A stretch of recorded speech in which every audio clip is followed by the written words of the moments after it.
Hey, everybody, I got a great one for you. If you're planning on retiring in the next year or so, there's a lot of things that you've got to prepare for. So I'm going to break down some of the absolute necessities that you have to do. You got to sit down and pencil things out to make retirement easier.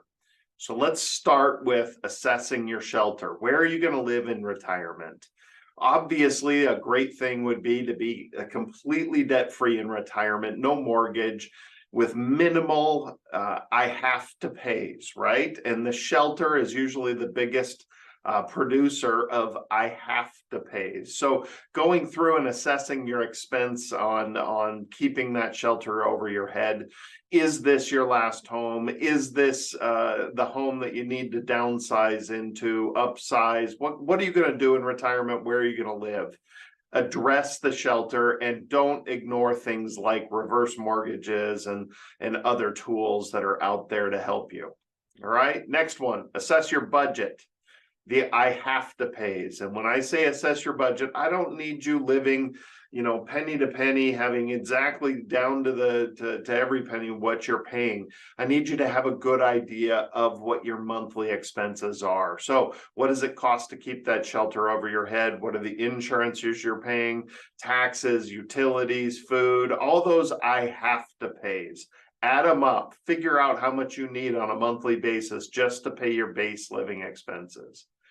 Then start looking through your I want to pays. If you don't have a bucket list, you've got to sit down and think about what you're going to do in retirement. What does a vacation cost you? Are you going international? Are you jumping in an RV and staying local?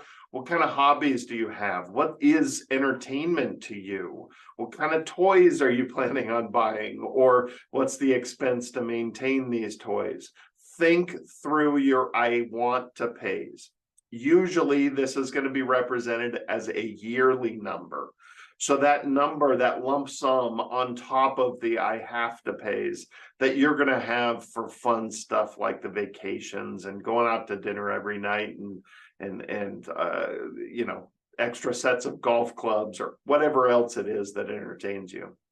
And then this is a really good exercise, going through your exposure to emergencies, monetary emergencies. So going through realistically looking at your insurance deductibles. People seem to think they've got to hold lots of money just in case they have medical emergencies when medical insurance covers most of those. Then you got long-term care, air conditioner, car repairs, home repairs, things like that. And then the most expensive one in my experience, children.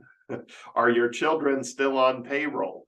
So we do have to think through these logically. Long-term care for most people, it's either covered by a long-term care insurance policy or we just preserve the equity in the house for that long-term care expense. And usually that's plenty. So that way our savings doesn't have to be sitting dormant waiting for that what if. All right. Next. Guaranteed income. You really do need to think through your guaranteed income. Social Security and pension can be some of the biggest decisions in your retirement, when to take them, because you're always enticed by waiting one more year and you'll get paid more. So we have to understand how that math works. Now, if there's longevity in the family and you're healthy and you're in your 60s already, the likelihood of you living towards 85 plus is really good, especially if you're married, happily married. The statistics on happily married couples mean at least one of you will live past 85. And so when we look at the math on things like Social Security, when we just look at the black and white numbers, if one of you is going to live to 85, then the higher Social Security needs to wait till 70 to trigger. But that's only looking at the black and white numbers. That's not looking at health. We know we can't predict how long we're going to live. We can't predict, things like enjoyable retirement years. Are we going to only have enjoyable retirement years in our 60s and 70s, and we're going to do nothing in our 80s and 90s? Well, some people do that. Some people are really enjoying retirement in their 80s too. So just understand that everybody's going to have a different decision in this, but you have to have good, clean, accurate information to make the right decision for you. Okay.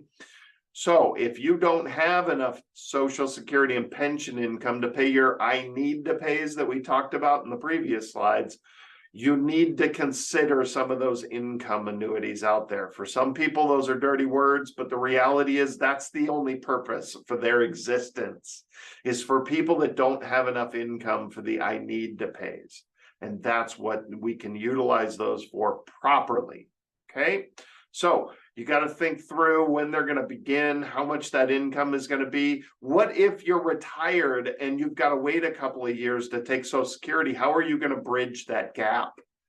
So think through this, pencil it out, try to figure it out. Just because you retire from working doesn't mean you have to take Social Security or pension income right away. Then assess your savings. Okay, I want you to put your savings in 3 buckets. IRA money is the first bucket. We know the day we retire, we have to start pulling from there every year. The more you spread it out, the less taxation you will have to pay on this. Okay, so because withdrawals are going to be focused on that IRA money, stable, safe investing is going to produce better results. Okay, and this is your heirs' least favorite money. So we want to pick away at it and reduce it. So put a lump sum. How much money do we have in IRA status? Then there's Roth. Everything's tax-free. We can invest this differently than we can invest the IRA. Growth and income is completely tax-free in Roth when done properly. And this is our heirs' favorite money. So if we're going to use it for ourselves, then some of those higher yielding income investments like publicly traded REITs, MLPs, closed-end mutual funds, these are all tools that are greatly used to their advantage in a Roth account when we're trying to produce that tax-free income. This is your heirs' favorite money. So if we're just going for growth, long-term growth is what we need to be looking at there. Then there's the non-qualified after-tax money. We have to understand that every investment choice we make in this part of our portfolio will cause different taxation. So as a rule of thumb, we're going to try to avoid interest. We're going to try to avoid high turnover mutual funds that produce non-qualified dividends and short-term capital gains. If we're trying to pass this wealth to our heirs, we do need to realize that this is the part of the portfolio that will step up upon the passing of an owner of the account, meaning nobody will pay taxation. So if this money's going to your heirs, it's going to be a long-term buy and hold strategy. We don't want an income portfolio. We don't want mutual funds buying and selling. We want to buy and hold for the long term, because when somebody passes away, the cost basis steps up and nobody owes those capital gains taxes. So each pile of money is going to get treated differently in your portfolio. So we need to have a grasp of how much we have in each category. Then we need to start taking all that information and bring it all together. Some of the mantras we have to live by, we have to change our investment philosophy. The higher your dependence on your portfolio for income, the less it should be left to chance. The larger your withdrawal rate, the greater the effect of volatility. So in our wealth building years, it's okay to have volatility. Deposit into volatility to build wealth. But you've got to learn that withdrawing from stability helps you maintain that wealth. That's the huge transition everybody's got to go through. So the other math that makes this easier for us, take your age, okay? That's 74 as an example. Take the total savings, 922,000. There's 26 years till you're 100 years old. You take that 922, you divide it by 26 years. That tells you how much you can withdraw from your portfolio every year until you're 100 years old without running out of money at zero growth. There's a reason for the zero growth, because once we retire, we want our growth to help us keep up with inflation. So you always do this math based on zero growth. So now you know how much you can withdraw from your portfolio. Now add your Social Security and guaranteed pension income to that. 35 in my example plus 28 equals a total income that my portfolio can produce of 63,000, and compare that to your need to pays and want to pays. Okay, so this is really important that we go through this math and understand this math. And then start building your portfolio. The foundation of your retirement is guaranteed income. That guaranteed income, Social Security and pension, should cover your base living expenses. Then you need 1 year's worth of money in your bank account. So that's money that your income doesn't cover. That's the fun money, okay? And a little extra for emergencies. And then we need to refill that bank account once a year by investing the rest of our savings.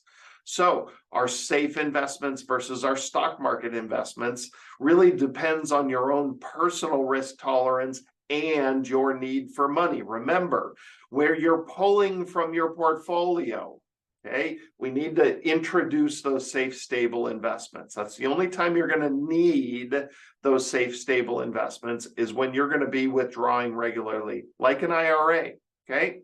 The rest of it, personal risk tolerance, you want it all in the stock market, go for it.